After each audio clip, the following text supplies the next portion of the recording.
সবার কাছে এই তোমাদের দাদা ভাইয়ের জন্য আমার কথা শুনতে হয় জানো তো। শুধু তোমরা না, আমার মাও বলে, সবাই বলে, কী রে এই ঠান্ডাটার মধ্যে ওর নিচে শোয়, ওকে ঘরে শুতে বলতে পারিস না? দেখো ওকে বাচ্চা, আমি তো ওকে বলি তুমি ঘরের মেঝেতে শোও, কিন্তু ঘরে বিছানা তোমাকে করে দিই। কে কার কথা শোনে? 1 নম্বর কথা, ও বারান্দায় শুয়ে জানো রাত্রি 1:30 2 অবধি তোমাদের দাদাভাই বই দেখে। ওর এত টিভি দেখা, মানে আমরা খাওয়া দাওয়া করে আমরা মোটামুটি এখন 10:30 11টার মধ্যে আমরা শুয়ে পড়ি।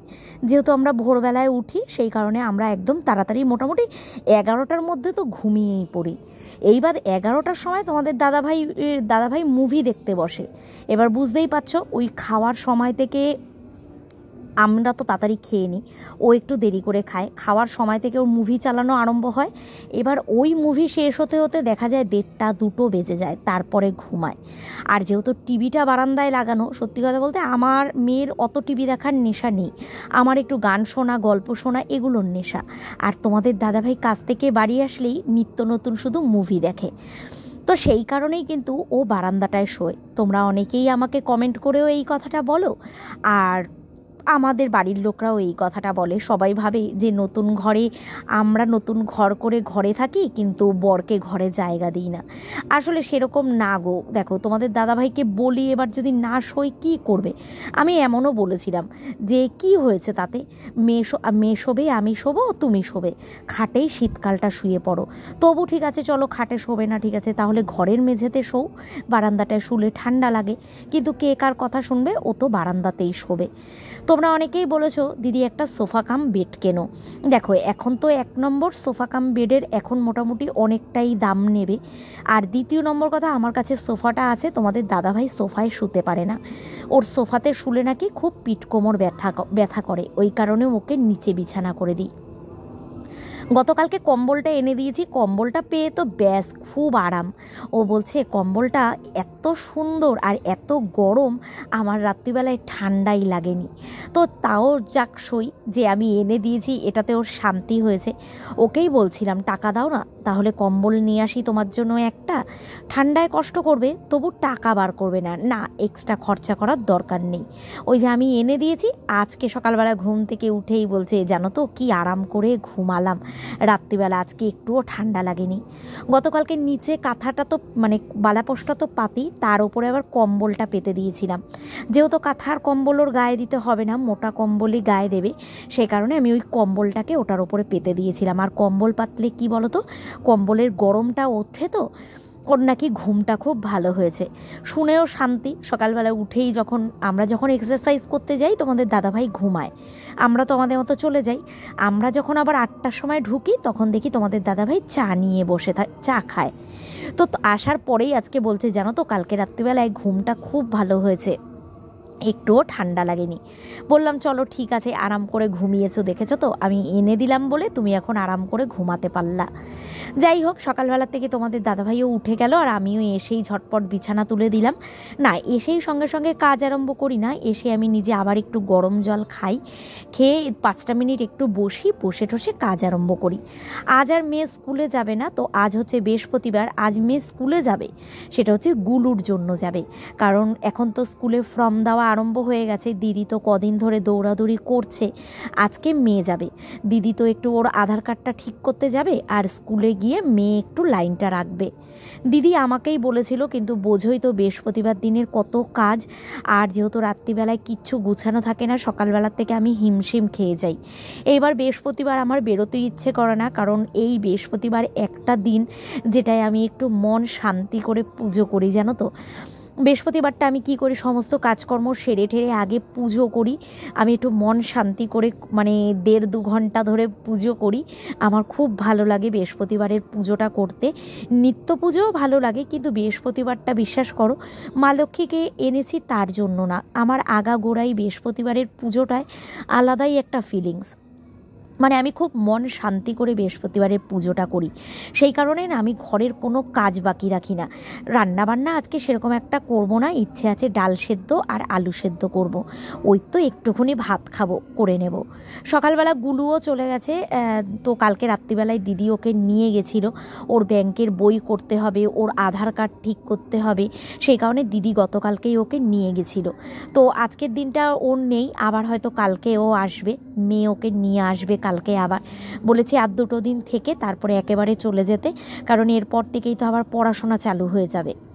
আর এই দেখো পালং শাকটা কালকে রাত্রিবেলায় বাইরে ওষের জলে রেখে দিয়েছিলাম, একদম টাটকা হয়ে গেছে।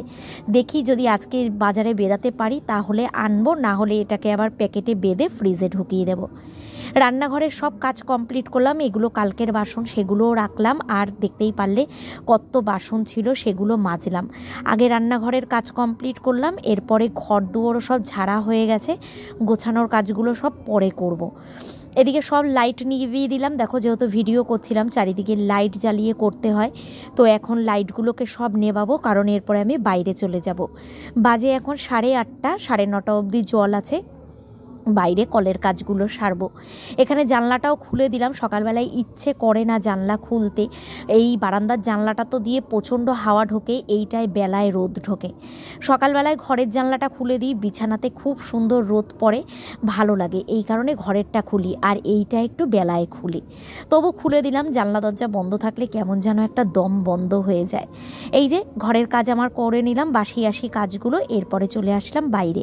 তোমাদের দাদাভাই বেরিয়ে গেছে, আজকে আর আমার বাইরে টাইরে ধোয়ানোর টাইম হয়নি, ঝাঁপ দেওয়ারও টাইম হয়নি, ঘরের কাজগুলো করছিলাম। তোমাদের দাদাভাই আজকে একটু তাড়াতাড়ি বেরিয়ে গেছে, 8টার মধ্যে বেরিয়ে গেছে, গোপালকে দিয়ে ঠিয়ে ও চলে গেছে। আমি এরপরে আমার বাইরের কাজগুলো সেরে তারপরে ঠাকুরের বাসন কোসন মাজবো। তো দেখো সাইকেলটা নামিয়ে নিলাম, সকালবেলায় তোমাদের দাদাভাই বললাম না কোনো রকম চলে গেছে, আমি বাসি ঘরটা ঝাড় দিয়ে দূরে জল দিয়ে দিয়েছি, আর ও গোপালকে তুলেই বেরিয়ে গেছে। আর এরপরে আমি বাইরের দিকটা পরিষ্কার করব, দুয়ারে জল দিয়ে দিয়েছিলাম, ও চলে গেছে, কারণ অত হুড়োপাড়ি করে না মানে কাজগুলো করতে পারি না, জানো তো, যেদিন ও একটু তাড়াতাড়ি বেরায় হুড়োপাড়ি করে করতেই পারি না। এখানে চেয়ারগুলোকেও একেবারে বাইরে নামিয়ে দিচ্ছি, রাত্রিবেলা তুলে রেখেছিলাম, চেয়ারগুলোকে বাইরে নামিয়ে দিচ্ছি, আর ঝাঁটাটা দিয়ে একটুখানি ঝেড়ে দিচ্ছি। এর ওপরে আমি চাদর পেতে তারপরে আমি বালিশগুলো দিই, বাইরে থাকে তো সারা রাত্রি, ওই কারণে একটু বালিশ মানে চাদর পেতে তারপরে বালিশ দিই। সব নামিয়ে জায়গা মতো রেখে আসলাম, ভালো করে সিঁড়ির ঘরটা ঝাঁট দিয়ে নিলাম, এরপরে একটু জল দিয়ে ঝাঁটা দিয়ে ভালো করে ধোয়াবো। সিঁড়ির ঘরটা অনেক দিন ধরেই ভাবছি ব্লিচিং পাউডার দিয়ে একটু পরিষ্কার করব, কিন্তু সময় আর হচ্ছে না। শীতের বেলা তো ঘরের কাজকর্ম করতে করতেই দেখছি বেলা চলে যাচ্ছে, আর এক্সট্রা কাজ কিছুই হচ্ছে না। যেরকম রান্নাঘরটাও ভাবছি পরিষ্কার করব, সেই পুজোর সময় সব কিছু ধুয়ে মুছে পরিষ্কার করেছিলাম, আবার একটু পরিষ্কার করা দরকার, কিন্তু শীতের মধ্যে না ইচ্ছেই করছে না। এই রান্না খাওয়া আর ঘরের নিত্যদিনের কাজ করতে করতেই যেন বেলা চলে যায়, তাই কত বেলা হয়ে যায়, 1টা 1:30 2টো বেজে যায়। আর এক্সট্রা কাজ যেদিনকে করব সেদিনকে তো আমার রান্না বাদই রাখতে হবে। যেমন ধরো আজকে বৃহস্পতিবার, আজকে যেমন রান্না করছি না, এই বেলা ডাল সেদ্ধ আলু সেদ্ধ করে আমি আর মেয়ে ডিম সেদ্ধ করে খেয়ে নেব, আর রাত্রিবেলায় যা করব তো সেটা রাত্রিবেলায় দেখব, কারণ তোমাদের দাদাভাই আসবে কিনা ঠিক নেই। আর আমি আর মেয়ে তো রুটি খাই, ওই রাত্রিবেলায় একটু রুটি আর কোনো কিছু একটু সঙ্গে করে নিলেই হয়ে যাবে। সিঁড়ির ঘরটা ভালো করে একটু ঝাঁটা দিয়ে ডলে দিলাম, কারণ কুকুর ওঠে শুয়ে থাকে, তোমাদের তো বলেছি, ওদেরকে সত্যি কথা তাড়াতে ইচ্ছে করে না গো ঠান্ডার মধ্যে, যখন দেখি না রাত্রিবেলায় শুয়ে থাকে এত আরাম করে। তোমাদের দাদাভাই বলে সিঁড়ির ঘরে কি একটুখানি জল দিয়ে দেবো, তাহলে ওরা উঠতে পারবে না। আর সত্যি কথা আমার মনটা না একদম চায় না যে ঠান্ডার মধ্যে চলো থাক, ওরা শুয়ে আছে যখন শুয়ে থাক, আমাদের তো কোনো ক্ষতি করেনি, শুয়ে থাক। উল্টো আমারই আরও ভালো হয়, চোর ঠোর আসলে, শীতকালে আমাদের এদিকে একটু চোরের উৎপাত আছে, চোর ঠোর আসলে আমরা সতর্ক হয়ে যাব, ও তো চেঁচামেচি করবে, থাক আমাদের তো পাহারার কাজই করছে। সকালবেলা না একটু ঝাঁটা দিয়ে ভালো করে ধুয়ে পরিষ্কার করে দেবো। সকালবেলাটা আমরা সিঁড়ির ঘরটায় খালি পায়ে উঠি না, জুতো পরেই উঠি, তারপরে ধোয়ানো হয়ে গেলে আর তারপরে ওপরে জুতো পরি না। এই যে ঠাকুরের বাসনগুলো বার করে নিলাম, এরপরে ঠাকুরের বাসনগুলোই শুধু মাজা বাকি আছে। জামা কাপড়টা এখন ছেড়ে আসবো, না জামা কাপড় তো সকালেই আমার ছাড়া, তো এখন ঠাকুরের বাসনগুলো মাজবো, মেজে তারপরে একেবারে আবার জামা কাপড় ছাড়বো। সকালবেলা তো একবার ছেড়েই এইটা পরে এক্সারসাইজ করতে গেছিলাম, আরেকবার ছেড়ে নেব। ঠাকুরের বাসন সবকটা মাজতে পারিনি, পেতলেরগুলো রয়েছে, জল রয়েছে কিন্তু তেঁতুল নেই, তেঁতুল আনবো, এতদিন বাসন কোসনগুলোর যা অবস্থা হয়েছে, তেঁতুল ছাড়া তো মাজাই যাবে না। তেঁতুল আনবো, আর সাথে একটা ছোট কসবরাই আনবো। মাছালা দাদা এসছে, জিজ্ঞাসা করলাম কি মাছ আছে, পছন্দ মতো মাছ না, বাজারের দিকেই যেতে হবে। তো একেবারে জামা কাপড় ছেড়ে ঠেড়ে, এই যে জামা কাপড় ছেড়ে ঠেড়ে হাত মুখ ধুয়ে একদম রেডি হয়ে নিলাম, যাচ্ছি এখন ফুল আনতে। অনেকটা দেরি হয়ে গেছে, বাজে এখন 9:30, জল চলে গেছে। 1 ঘটি মতো জল ভরে রেখেছি। এসে তেঁতুল আর কসবরাই নিয়ে এসে ঠাকুরের পেতলের বাসনগুলোকে মাজবো, তারপরে ঘর দৌড়গুলো গোছাবো। আজকে তোমাদের দাদাভাইকে বলেছিলাম কম্বলগুলো ছাদে দিয়ে যেতে, সেগুলোও দেয়নি, ভুলেই গেছে। মানে দেরি হয়ে গেছে তো উঠতে, তাড়াহুড়ো করে বেরিয়ে চলে গেছে। তো আমার এইদিকের মোটামুটি সব কাজ শেষ। এসে কম্বল টম্বল রোদ্দুরে দিয়ে ঘরটা পরিষ্কার করবো। আর তার মাঝখানে মেয়ে চলে আসবে। গুলু তো গতকালকেই চলে গেছে, গুলুর ভর্তি নিয়ে খুব ঝামেলা হচ্ছে, সেই কারণে দিদি কালকে ওকে নিয়ে গেছে। আর আমার মেয়ে এসে ওই যে ফ্রিজের মাথার উপরে ফর্ম রাখা, ফর্মটা ফিল আপ করে দিদির কাছে নিয়ে যাবে। মেয়ে এসে যাবে, সেই কারণে ভাবলাম মেয়ে পড়ে ঢুকতে ঢুকতে আমি গিয়ে ঠাকুরের ফুলটা নিয়ে আসি, কারণ এরপরে বেলা হয়ে গেলে না আর ভালো ফুল থাকে না ওই কাকিমার কাছে। তো সেই কারণে ফুলটা নিয়ে আসি, এসে তারপরে আবার যা কাজ আছে সেগুলো করবো। জামা কাপড় এতক্ষণ কাজ করছিলাম, ঠান্ডা লাগেনি। এখন যেই হাত মুখ ধুয়ে একটু দাঁড়িয়েছি না, অমনি ঠান্ডা লাগছে। চাদরটা গায়ে দিয়ে নিয়েছি, চলো ফুলটা নিয়ে আসি, এসে আবার কাজ করছি।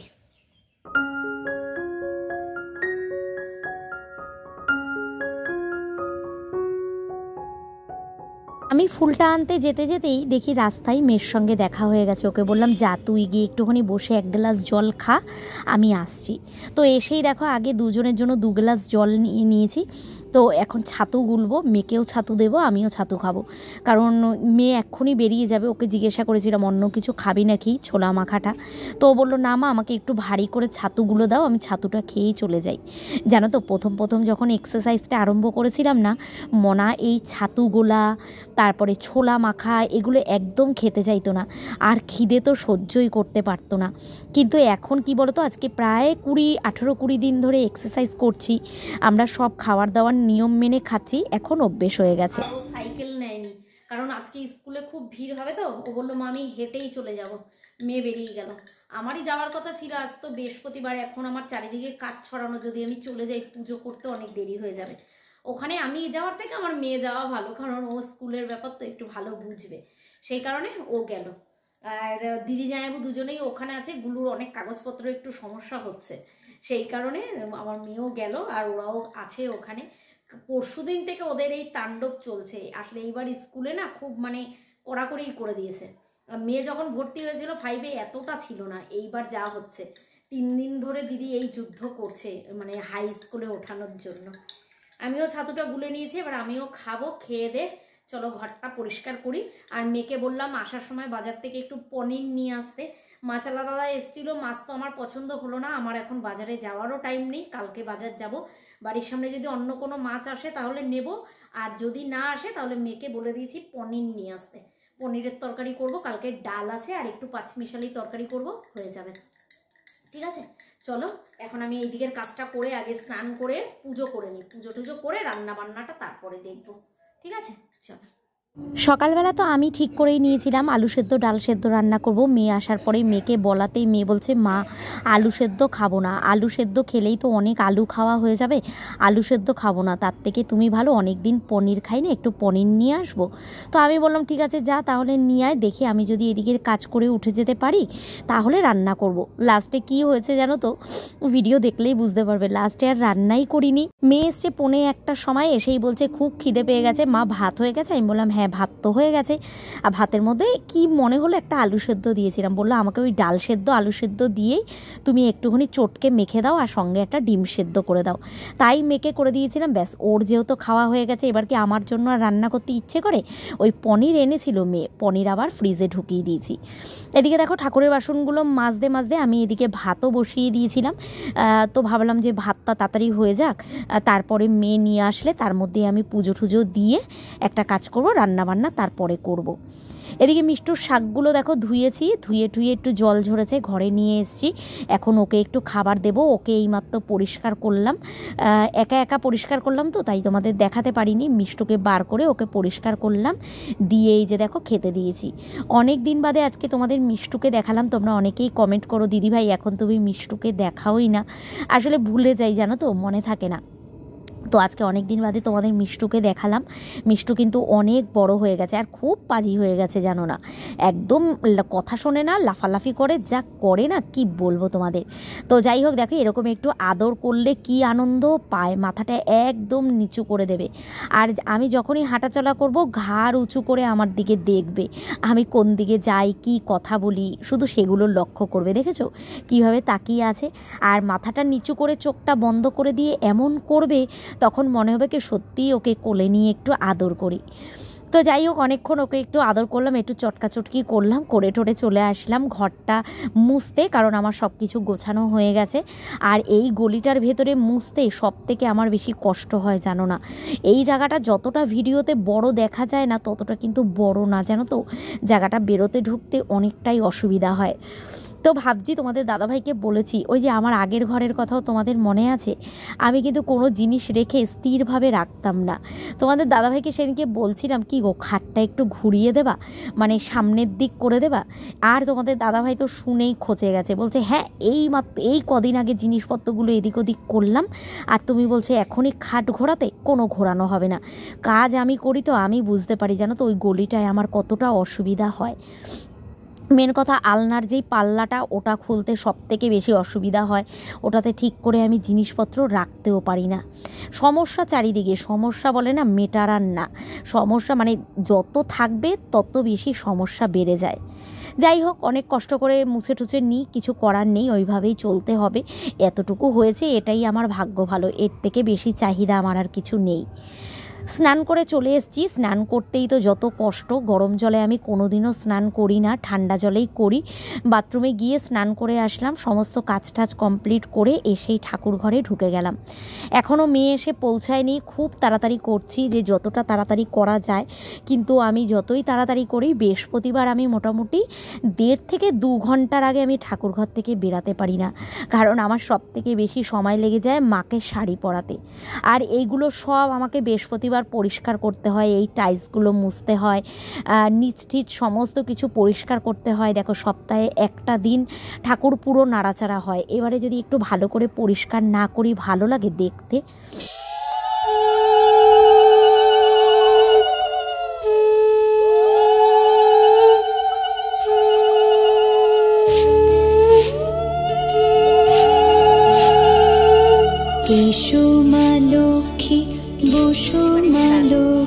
এই শাড়িটা পরালাম, এটাও আমার ব্লাউজ পিসই, সুন্দর করে কেটে নিয়েছি, সেলাই করতে হয়নি। ব্লাউজ পিসটা খুব সুন্দর, আজকে যেমনভাবে পরিয়েছি এক চান্সে পুরো পরানো হয়ে গেছে। 8 পেরে করেই পরিয়েছি। তো মা লক্ষ্মীর জন্য একটা চাদর আনবো করে না মনেই থাকছে না, জানো তো। সামনের বৃহস্পতিবারের আগেই মা লক্ষ্মীর শীতের একটা চাদর নিয়ে আসবো, একটা গায়ে দেওয়াবো মাকে। তো এইভাবে সাজালাম এই বৃহস্পতিবার দিনকে। আর এই যে সেই চেনটা কিনেছিলাম না গত বৃহস্পতিবার, তো তোমাদের ভালো করে দেখাইনি, এই দেখো এই চেনটা। বড় বড় চেন কিন্তু মাকে পরালে খুব ভাল লাগে, তাই না? বেশ সুন্দর লাগছে। চলো এরপরে কি, পুরো গুছিয়ে গাছিয়ে সাজিয়ে একদম পুজো দিয়ে নিই। এই দেখো মাকে দূর থেকে ভাল লাগছে না দেখতে? টিকলিটা পরিয়ে মাকে যেন বেশি ভালো লাগে, ওই জন্য টিকলিটা বাদ দিলাম না, টিকলিটা পরালাম। ঠিক আছে, এরপরে আমার খুব ইচ্ছে আছে মায়ের জন্য সব স্টোনের গয়না কিনবো পুজোর আগে। গোল্ডেন কালারের তো রয়েছে, এবার কিছু পাথরের স্টোনের গয়না কিনবো, পুজোর সময় পরাবো। ঠিক আছে, চলো পুজোটা কমপ্লিট করে নিই। খাওয়া দাওয়া করে আজকে আর শুইনি, জানি শুলেই একদম আলিস্য লেগে যাবে। যেতে হবে এখন বাপের বাড়িতে, যেতে হবে না, অনেক দিন ধরেই যাবো করছি। মাকে অনেক দিন ধরে দেখতে যাওয়া হয় না, জানো তো। সেই যে মা বাপের বাড়িতে গেছিলাম কবে মনেও পড়ছে না। আর সেই জেঠুদের বাড়িতে কালী পুজো ছিল, সেদিন মাকে দেখেছিলাম। মার শরীরটা খুব খারাপ, পা ব্যথা তো কোনো রকমভাবেই কমছে না। তো অনেক দিন ধরেই যাবো করছি, কিন্তু হয়ে আর উঠছে না। এই সন্ধ্যের পর থেকে শুয়ে পড়ি, মানে কাজকর্ম সেরে টেরে যেই বিকেলবেলা শুয়ে পড়ি পুরো শরীরটায় দেয় ছেড়ে। সেই কারণে আজকে আর শুইও নি, যা কাজকর্ম আছে সব সেরে নিয়েছি। বাজে এখন 3:45। তো ভাবলাম যাই, এখনই যাই, আবার সন্ধে পড়ার আগে চলে আসবো, যেহেতু বৃহস্পতিবার। এসে আবার পাঁচালি পড়তে হবে, অনেকটা দেরি হয়ে যাবে। সেই কারণে ভাবলাম যাই, একটু ঘুরেও আসি, মাকেও দেখে আসি। আর ওই বাড়িতে যাওয়ার আরেকটাও কারণ হচ্ছে, সেটা হচ্ছে এই দুটো জিনিস মাকে দিতে যাওয়া। এটা হচ্ছে কি বলতো, আমি কিনিনি। আবার তোমরা তো অনেকেই বলবে যে সবই বাপের বাড়িতে দিয়ে দিচ্ছি, না আমি কিনিনি। এটা ভাই ওখান থেকে কিনে পাঠিয়েছে, অনলাইনে অর্ডার করেছে, তো আমার বাড়ির ঠিকানা দিয়ে, তো সেইটা আমার বাড়িতে এসছে, এগুলোই মাকে পৌঁছাতে হবে। এই একটা হচ্ছে হট ব্যাগ, এটা দিয়ে তো জানোই ওই গরম জলে সেক করে, তো এই একটা ভাই পাঠিয়েছে মার ব্যথার জন্য। মার তো এখন একদমই, আমার মা বলতে গেলে হাঁটাচলা প্রায় করতেই পারে না, যেটুকুনি না করলে না, বাবাই ম্যাক্সিমাম ঘরের যেটুকুনি কাজকর্ম আছে করে। কবের থেকে মাকে বলছি চলো আমাদের বাড়িতে গিয়ে এক সপ্তাহ থাকবা, দিদির বাড়িতে গিয়ে থাকবা, তাহলে তোমার একটু পরিশ্রমটা কম হবে। দেখো ঘরে থাকলেও তো কাজ কম না, কিন্তু মাকে বলে আনাতে পারবো না, সেই কারণে আর বলিও না, কারণ বলতে বলতে মুখ ব্যথা হয়ে গেছে, মা আসতেও চায় না। সত্যি কথা এটা, মা বলো বাবা বলো কেউই না আমাদের বাড়িতে বলো বা দিদি বাড়িতে বলো, আমাদের কারো শ্বশুর বাড়িতে এসে একদমই থাকতে চায় না, যতই শরীর খারাপ হোক না কেন। তো আমার খুব ইচ্ছে ছিল যে মাকে এনে 7-10 দিন মতো আমার কাছে রাখবো।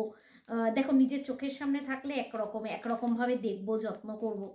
কিন্তু ওই যে মা আসতে চায় না। যদি জয়ী ভাই এখানে থাকতো তাহলে তো কোনো চিন্তাই ছিল না, তাহলে ওরাই আছে, ওরাই দেখাশোনা করবে, নিশ্চিন্ত থাকতাম। কিন্তু ওই যে দুটো মানুষ পড়ে থাকে, তো দিদিটাও মাঝে মাঝে যায়, সত্যি আমার যাওয়াই হয় না, ওই ফোন করেই যেটুকুনি খবর নিই। আগে তো তাও ফোনও করতাম না, জানো না, আমার খুব বাজে স্বভাব, মানে ফোনও আমি করি না কাউকে, মানে আমার ভিডিও ছাড়ার হয়ে গেলে আমার মোট কথা কারোর সঙ্গে মানে ফোন করতেই আমার ইচ্ছে করে না। তো সেই নিয়েও আমার মানে সবাই একটু রাগ করে যে আমি কারোর খবর নিই না। তবুও এখন মার খবর একটু নিই, সপ্তাহে 1-2বার হলেও মার খবর নিই, কিন্তু যাওয়া হয় না। ভাবলাম অনেকদিন মার সঙ্গে দেখাও হয় না, দেখেও আসি। আর এই দুটো জিনিস আসার অপেক্ষাতেই আরও ছিলাম, না হলে আমি আরও 2 দিন আগেই চলে যেতাম। এই দুটো জিনিস আসার অপেক্ষাতেই জয়ী বলল দিদি আসবে, সেই কারণে তুমি একটু ওই বাড়িতে গিয়ে দিয়ে এসো। ভাবলাম যখন যাবোই তাহলে এইগুলো নিয়েই একেবারে যাব। কালকে ওইটা এসছে আর আজকে এইটা এসছে। এইটা মনে হয় ওই হাঁটুতে বাদে, আমার মার হাঁটুরই সমস্যা, বুঝেছো, এই হাঁটুতে বাদে এইগুলো।